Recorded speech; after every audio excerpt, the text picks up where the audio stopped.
Human culture, with its numerous practices, rituals, and beliefs, is as diverse as the environments we inhabit. From the dense rainforests of the Amazon to the frigid ice-filled Arctic to the bustling streets of Tokyo, every society has developed its own unique ways of understanding and interacting with the world. Yet underlying this vast diversity are common themes that address universal human concerns. The juxtaposition of this variation with uniformity leads us to a profound question. Why do cultural practices and beliefs vary so widely across different societies, yet share striking similarities in addressing universal human concerns? I will be breaking down the central question into two separate parts. We will first be discussing why the cultural practices and beliefs vary across different societies around the world, and then we will jump into the similarities, in other words, cultural universals that many, if not all, cultures share. The world is home to a dazzling array of cultures, each with its own unique practices, beliefs, and traditions. The profound diversity in how societies operate, celebrate, mourn, and even eat offers an ever fascinating exploration for scholars and laymen alike. But what drives these variations? Delving into the historical, environmental, sociopolitical, and even psychological factors offers insight. Geographical and ecological factors play a pivotal role in shaping cultural practices. As discussed by Diamond in his book Guns, Germs, and Steel, the environment influences everything from dietary habits to societal organization. Coastal communities, for instance, may develop fishing as their primary mode of subsistence, leading to unique fishing techniques, myths about the seas, and social roles related to fishing. Others, like the Inuit from the Arctic, survived the Arctic winter by tracking and killing seals under several feet of ice. They developed unique technologies such as the kayaks, the snowshoes, igloos, and the use of furs of animals they hunt to adapt to their frigid, watery environment. The historical experiences of a community, including migrations, wars, and trade, leave enduring marks on its culture. Hobsbawm emphasizes the role of invented traditions that societies create or adapt to establish continuity with a suitable historic past. Colonial legacies, for instance, have shaped languages. Many former colonies have adopted colonizers' language as an official language, lingua franca, or a widely spoken secondary language. Examples of this include English in India, Nigeria, and the Philippines, French in parts of West Africa, Portuguese in Brazil and Angola, and Spanish in much of South America. They also influenced educational systems which were Eurocentric, emphasizing European history, and even shaped cuisines with its introduction of new foods and ingredients. Political systems and power dynamics also play a defining role in cultural formation. Bourdieu's concept of cultural capital illuminates how societal hierarchies can shape tastes, preferences, and cultural practices. Bourdieu argued that our tastes help signal our social position and distinction. For example, someone's preference for classical music or fine art might be seen as high culture and be associated with higher social classes, while popular or folk culture might be associated with lower social classes. More importantly, cultural capital plays a crucial role in perpetuating social hierarchies.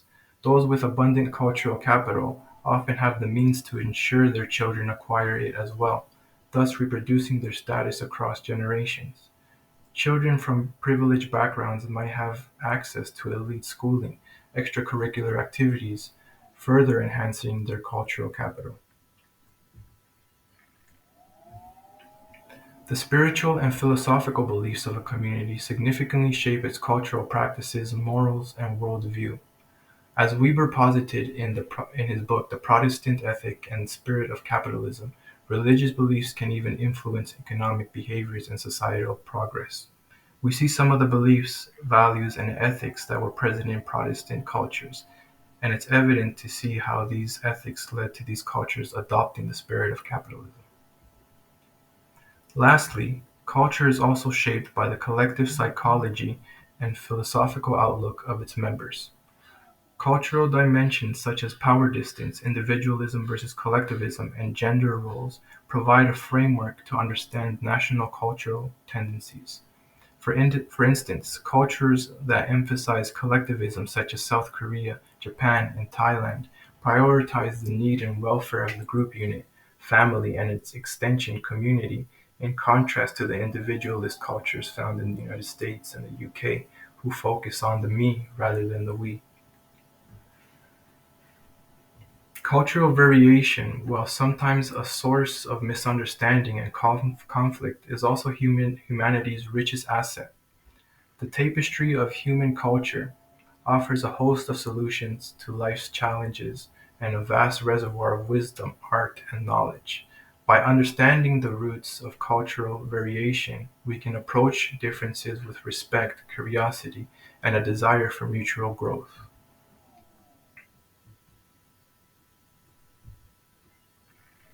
We will now be jumping into the similarities that many, if not all, cultures share. Amidst the mesmerizing diversity of human cultures, certain themes recur with uncanny frequency, pointing towards shared experiences and concerns intrinsic to humanity's collective psyche. These common threads, woven across vast geographical expanses and eras, are emblematic of our shared journey through life's central questions. The shared biological and cognitive structures of humans are a primary driver behind universal cultural themes. Edward Tyler posited that consistent cultural traits emerge across societies due to similar mental and cognitive constructs. This shared cognitive basis results in universally prevalent themes like myths of creation, rites of passage, and morality tales. Carl Jung delved deeper, suggesting that archetypal symbols present across cultures emerge from collective unconscious shared by all humans. In this pyramid, things closer to the base of the pyramid are commonly shared among people, and as you go higher on the pyramid, you will see the traits that are individually different from person to person.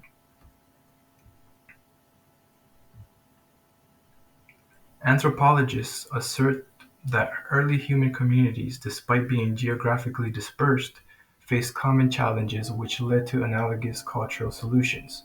Challenges such as dealing with food scarcity led to agricultural practices. Difficulty constructing durable dwellings led to the arch's architectural principle. The task of timekeeping led to lunar and solar calendars, and the trial of having social organization led to the development of hierarchical structures.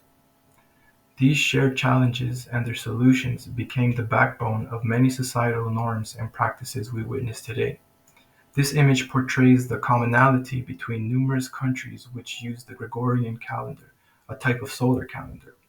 The light blue countries use a mix of the Gregorian calendar and independent calendars. Cross-cultural exchanges, facilitated by trade, migrations, or conquest, led to the combination and spread of cultural ideas.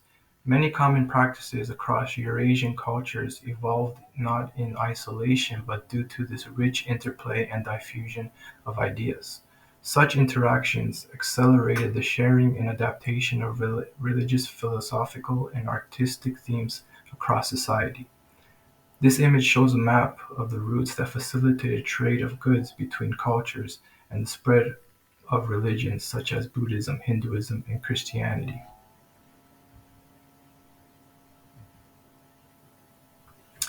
The universality of human life stages, birth, maturity, coupling, aging, and death, has led to common cultural frameworks to understand and guide these transitions. Extensive studies on rites of passage underscores this, illustrating and strikingly consistent structures of ceremonies marking life's pivotal moments.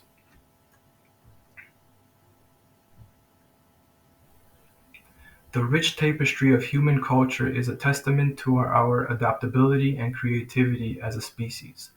While our diverse environments, histories, and social structures give rise to a dazzling array of practices and beliefs, our shared biology and common existential concerns ensure that the certain themes are universally recognized. This duality not only adds depth to our understanding of human culture, but also reminds us of our shared humanity amid the diversity. In celebrating both of the differences and similarities, we appreciate the full spectrum of the human experience. Thanks for taking this time to listen, and I hope you have an amazing day.